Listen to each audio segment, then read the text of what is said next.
Hola, buenas. Nosotros somos Africa Gajardo Benjamín Bernal. y vamos a hablar en nuestro podcast que se llama La belleza y el tejido de lo periférico. ¡Uy! Y ahora mismo vamos a hacer un resumen breve sobre nuestros proyectos y cómo estos convergen en una sola temática, que es la principal, que es la periferia, que es la parte marginal y que son las poblaciones. Ujú. A su vez también como nuestros mismos temas, si bien surgen desde lo que es la periferia y lo poblacional, ¿cómo decirlo? Se separan y se van ramificando cada uno por sus propias vías.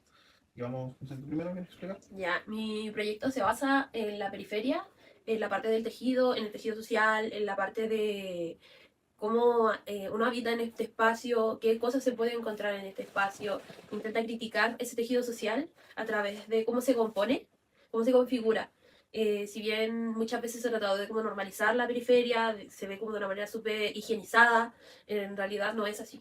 En realidad hay muchos matices, no es solamente blanco y negro. Es muy dicotómica la forma en la que se presenta la periferia en sí mismo, pero hay más que eso. Sí, pues justamente mi proyecto va un poco más por ese lado también, desde todo lo grotesco que puede llegar a ser la periferia de la población, pero como dentro de esa misma existencia grotesca, dentro de la suciedad, el polvo, todo lo que puede ser encontrado como algo poco agradable, igual se puede encontrar la belleza. Igual surge la belleza dentro de estos parámetros y dentro de los páramos que suelen ser las poblaciones y los lugares periféricos. Y desde ahí cómo se relaciona con, bueno, con todo el concepto de belleza en general y el macroentendimiento del mismo. Ya, ¿y cómo lo vais a presentar tu trabajo? Uf, bueno, es una buena pregunta. He tenido varias, ¿cómo decirlo? Subidas y bajadas, un vaivén constante de cómo presentar el trabajo, porque es de partida el concepto de belleza es un concepto bastante abstracto, es muy universal, pero asimismo, a pesar de lo universal que puede llegar a ser, ¿cómo decirlo? Las nociones de belleza son a la vez muy subjetivas y muy propias. Entonces, esta relación entre que todo puede ser bello y a la vez nada puede serlo, me ha tenido un tanto frenado en cómo crear el proyecto en sí mismo, como presentar visualmente la idea. Buenísima. Pero antes de ver tú, ¿cómo va tu proyecto? O sea, por lo menos he estado avanzando bien. Me gustaría igual como seguir investigando. Lo chistoso es que al principio quería abordar otras cosas. Quería abordar el espacio, el habitar, la corporalidad, la desconexión, la violencia, pero uno no puede como agarrarse de todas esas cosas y comérselas. Sí. Es muy difícil presentarlo en una obra, así que igual como que sinteticé como tres grandes conceptos que desbordan esta obra, Ujú, que es el tejido, en este caso sería el tejido social, claro. lo otro sería la marginalidad y lo otro sería la sociedad. Esos convergen en un tejido real al final Claro, del día. claro, Igual una buena relación sí, o social. sea, lo que hice, este es el prototipo que hicimos en la clase, que al principio como que se presenta súper lindo, lo voy a sacar, lo voy a sacar. Se presenta súper lindo, está todo como ordenado, como configurado, como dice el tejido social, pero en realidad esto es lo que existe po, dentro de la marginalidad. Po. O sea, todo es un caos, todo está desordenado, nada es higienizado, nada es pulcro. Y lo que le estaba hablando también al profe de la clase, sí, no materialmente, nada. Ocupé cosas que recogía en la parte de atrás donde se droga la gente. En la plaza, la mini placita Sí, que. no, detrás de la sede, no en la mini Detrás de placita. la Y sede. en la mini placita. Sí, había alguien ahí Sí. justamente. Y por ejemplo, aquí hay papelillos de monos, zapatillas, cables, bolsas. Más la lana que está súper suave, de hecho, la lana es súper suave. Como muy contrastante, me gusta mucho. Sí, es un buen contraste, es algo justamente que se da en las poblaciones. Igual yo lo veo allá donde vivo. De repente hay contrastes de escenas que pueden llegar a ser muy tiernas, con una madre con su hijo al lado de los pasteros, Claro, o de, no sé, pues el otro día igual súper choqueante fue que estaban como a las 4 de la tarde y se empezaron a pescar a balazos en la esquina y habían testimonios de gente, de niños que venían llegando de la escuela en la micro y bajan de la micro y se topan con una balacera así. Igual es súper choqueante el contraste entre lo inocente que llegan a ser las infancias y las vivencias que te entrega la periferia, quieras o no. claro, pues como tu trabajo, ¿no? Que querías destacar esas contrastes. Sí, vamos a hacer una pequeña clase de historia así con mi trabajo, breve, vamos a tratar de que sea breve, para hacer un recorrido justamente como les había dicho antes de cómo la belleza ha ido manifestándose en el mundo. En un principio, bueno, no en un principio como tal, pero de las primeras percepciones, nociones de belleza que tenemos son los griegos, los egipcios, que tienen en común esta búsqueda de la perfección. Sí, Aún más se nota en los griegos porque ellos son los que crearon el canon, que hasta el día de hoy está desgraciado implantado Platón. en una parte de la sociedad. A su vez, buscaban una belleza muy perfecta, muy matemática, como que su percepción de la belleza era de algo demasiado perfecto. Claro, pues. Aquí vamos a ver nuestro Pantallita. referencia, ¿cómo se dice? Referencia plástica, Ujú. que de este periodo yo elegí el Discóbolo de Mirón, porque a pesar de que es una obra bastante conocida, siento yo que es de las que representa mejor este ideal de belleza perfecta, corporal y canónica que buscaban los griegos. Así que por aquí aparecerá. Más adelante pasa un poco el tiempo y entrado el 1100, San Agustín dice que solamente Dios puede crear belleza. Y aquí Ya, se produce algo interesante porque el inconsciente colectivo de la humanidad como que borra de sí la capacidad de poder crear belleza. Realmente el humano fue tan devoto a Dios en esta época que la idea de que solo Dios puede crear belleza se arraigó en nosotros, ujú, generando así una extraña época en la que se adoraba el identitario religioso, las obras se hacían en pro de estas simbologías, pero siempre pensando que el humano no puede crear belleza. claro. Y desde ahí que se ven tantas estas pinturas y tantas cosas como mal hechas, como en la época medieval, dibujos feos Hoy y todo eso. duerman el bizantino, porfa. Sí, y desde ahí, de esta época, se me desprende un referente visual que es de un artista desconocido, pero es un díptico, nuevamente va a aparecer por aquí, es un díptico hecho en mármol, si no me equivoco, o en marfil, que representa a la Virgen y la venida del Apocalipsis. Y yo lo elegí porque, a pesar de que está esta inconsciencia de la belleza, como que realmente no podemos crearla, o no podíamos en esa época, el díptico en sí tiene una cantidad de detalles y una cantidad de dedicación. Se nota que la persona que lo hizo le puso empeño, Le puso entonces cariño. se ve bello. Y ya por último, entrando ya al 1500, tenemos el Renacimiento, que es básicamente la vuelta al canon, pero a su vez también es lo que yo defino como la puerta de inicio, o el punto de partida, porque desde aquí hacia adelante las representaciones de la belleza empezaron a ser un tanto más libres, ya no estaban tan atadas a lo que sería la divinidad, Como el manierismo, los gocó. justamente, hasta que llegamos a día de hoy en un punto en el que la belleza realmente se ha manifestado de tantas formas y se puede manifestar de tantas formas que tenemos la suerte de tener una multiplicidad de técnicas y de representaciones. Podemos hacer arte y representar la belleza desde cualquier aspecto que haya existido antes. Así que eso por ahora. No sé, ¿tú quieres hablar más de tu proyecto? Me gustaría hablar también sobre mis referentes. Tengo un poco de referente artístico porque igual me cuesta mucho encontrar como algo que me acomode Claro. a mi visión. Pero uno de esos es Enrique Flores, que hizo una serie que se llama Retazos de la Recesión, la cual consiste en figurillas de cerámica que muestran como el imaginario periférico en donde él compiló toda esta información, visibilizó a partir de sus viajes para investigación. Y hay, no sé, pues, hay un haitiano vendiendo cosas, hay un carabinero pegándole a alguien, un niño jugando a la pelota. Y es como súper interesante ver cómo se refleja ese imaginario. Luego se interesa de una manera muy concreta. Y la otra sería Casey Jenkins, Casey Jenkins, que es una artista australiana la cual por 28 días tejió, pasando la lana a través de su vagina, mostrando el ciclo menstrual. Y aquí es donde entran mucho las dos cosas que me interesan a todos. Primero, el tejer en el espacio y que ese tejido recoja cosas del espacio. Y tejer con cosas del espacio. Qué bonito. Llevarlo, yo quiero llevarlo, trasladarlo a un lugar. Y criticar eso y, claro, visibilizarlo sin revictimizarlo, porque eso cuesta mucho hacerlo. Sí. Sin revictimizar o decir, oh, con lástima, trabajarlo así. No, no, no. Y mi referente teórico, primero sería Ignacio Rifo Pavo, ahí está. Se llama Ignacio Rifo Pavo con un texto que subió ¿Ya? que habla sobre cómo se constituye el imaginario de todas las sociedades. Ah, ya, interesante. Lo construye a partir como de lo periférico, de lo central, así como que va por capas, explicando como de a partir de los valores, de la autoridad, de la mismidad, se va produciendo tanto la forma en la que nosotros nos reflejamos en las personas y como las sociedades se reflejan, como te imaginas, se van juntando y que el producto final es lo que nosotros producimos, Ah, ya sea ya. como artistas, como medios de comunicación. Es súper interesante. El otro sería Ya es hora de Luis Alberto Tamayo, Ya. que es un texto que habla, o sea, es como una recopilación de textos que hablan sobre el Chile periférico, el Chile marginal Ah, o el Chile costumbrista. Es súper interesante de leerlo, lo recomiendo bastante. Sobre todo, el libro se llama igual que el primer texto, que se llama Ya es hora, nice, nice. que es muy triste, habla sobre la sanidad. Ah, la salida siempre Sí, es poder y potente. por último está Dina Giantan. Dina Guiantán, ya. Giantan. Aquí lo vamos a ver. Ujú. Nuestra Con gran su pantalla. texto Los bienes culturales en el espacio habitable, más que nada no por lo que conlleva como la parte de los patrimonios en sí mismo, Ah, Carmen sino Dina. que, sí, Ah, la Carmen Dina, Carmen Dina. sino que la forma en la que interactúan los seres humanos a partir de este espacio, cómo se significan ese espacio, cómo pasa de un no lugar a un lugar. Creo que eso me llamó mucho la atención a partir de su texto. Bueno, igual la población justamente es un buen reflejo de esto último, de la transformación constante del no lugar al lugar, de la resignificación igual de los espacios públicos sobre todo, de cómo muchas veces hay plazas que son como para la familia o para salir a pasear a tu Y al final mascota. se va cambiando el significado de ese lugar, que de hecho es un no lugar, ya Sí, que pues es terminan siendo solamente invadidos. sí, y termina teniendo el espacio del lugar, pero con los fines que no eran.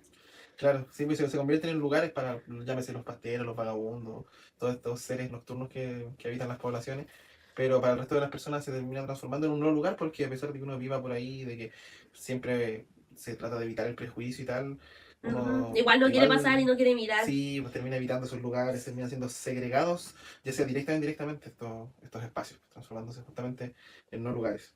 Yo, por mi parte, traje un referente teórico. Ujú. Ya había hablado anteriormente de Kant, y a pesar de que podría parecer que mi discurso se basa mucho en él, realmente solo me quedo con su idea básica de que la belleza puede ser percibida instantáneamente. Claro. Desde ahí en más dudas y otras cosas me he estado buscando opciones más contemporáneas y opiniones más de nuestra era. Y me encontré con un filósofo llamado Roger Scruton, que tiene un libro que se llama La belleza, una corta introducción, como 200 páginas, bastante corta no es. Súper, Igual, dato súper random, me di cuenta que este autor solía usar ese título para sus libros. Y como el conservadurismo, una pequeña opinión, o otros libros, siempre es una muy corta idea o algo así, a pesar de que no es muy corto, como que tenía esa muletilla, ¿no? Entonces la cita que elegí de él es de este libro de la belleza y me gusta porque habla acerca de la belleza como un valor absoluto, como algo mucho más macro, por decirlo así, de lo que se había visto hasta ahora. Dice así la cita.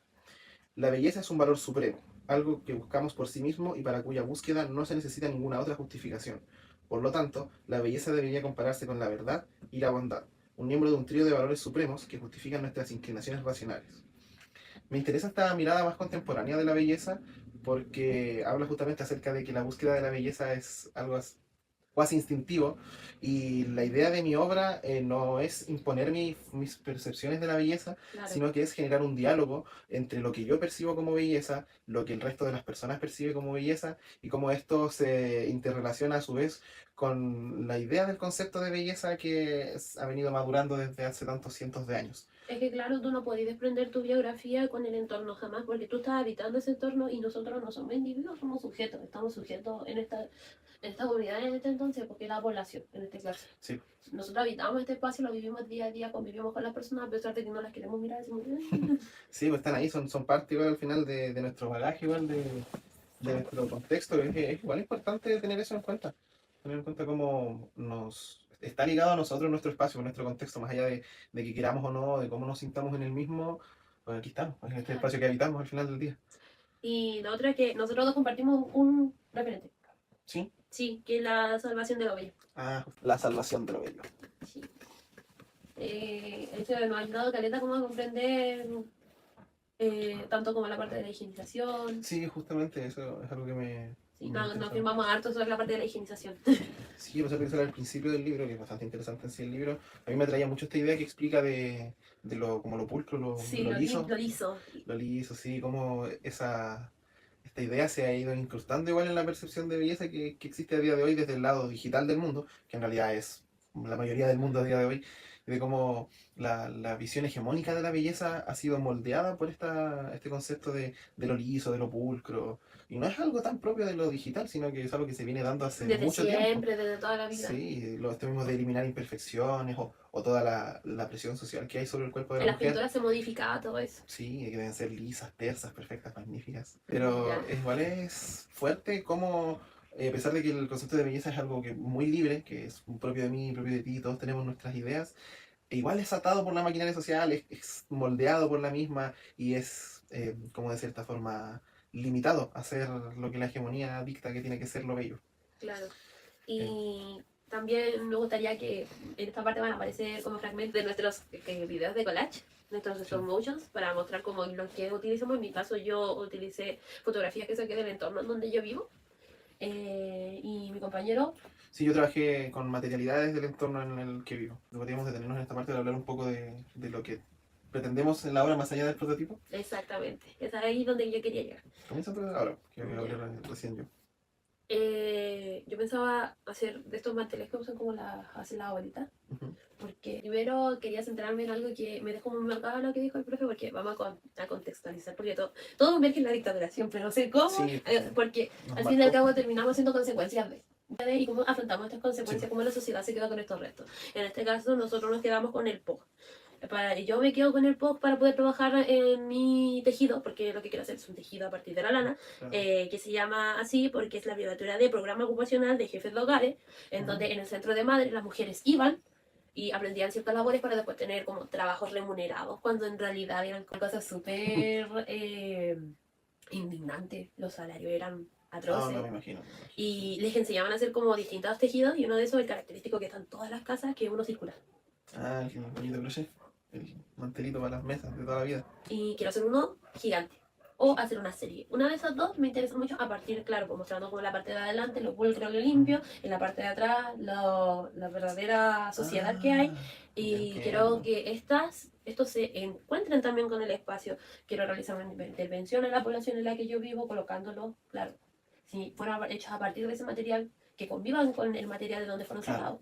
claro. Esa es como la idea principal que me gustaría. Está sujeta a cambios Mm, porque uno nunca sabe qué imprevistos tienen que ser, por eso es como una u otra o una totalmente. tercera. Sí, no, esto siempre muta. Sí. Y ahí entran como las tres ideas principales que está dentro de este periférico marginal, periférico poblacional con el que estoy trabajando, que es lo sucio, lo marginal y el El tejido tejido social. social.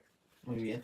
Si me permites una pequeña acotación, siento yo que quizás sería la idea de hacerlo gigante un poco más Viable. acorde, o sea, viable, quizás sí, pero yo siento que es más acorde como a lo que veníamos hablando. Aparte que igual ahora que entendí más o menos esta idea de que justamente por un lado está todo lo pulcro y al darlo vuelta está toda la sociedad, todo me recuerda como este dicho de meter las cosas bajo la alfombra, Sí, pues. como para justamente higienizarlo. Entonces, siento que un tapete así como en macro, colgado aquí afuera en la cancha o detrás de la sede, igual Está brígido. estaría brígido. Sí, tiene un peso ahí igual interesante. Y ahora tú. Ahora, si yo respecto, bueno, como dicho al principio, no tengo un prototipo tan armado, realmente no tengo nada, pero sí he estado pensando realmente cómo llevar estas pretensiones, estas ideas de la belleza al diálogo, que al final es lo que quiero, es generar este diálogo.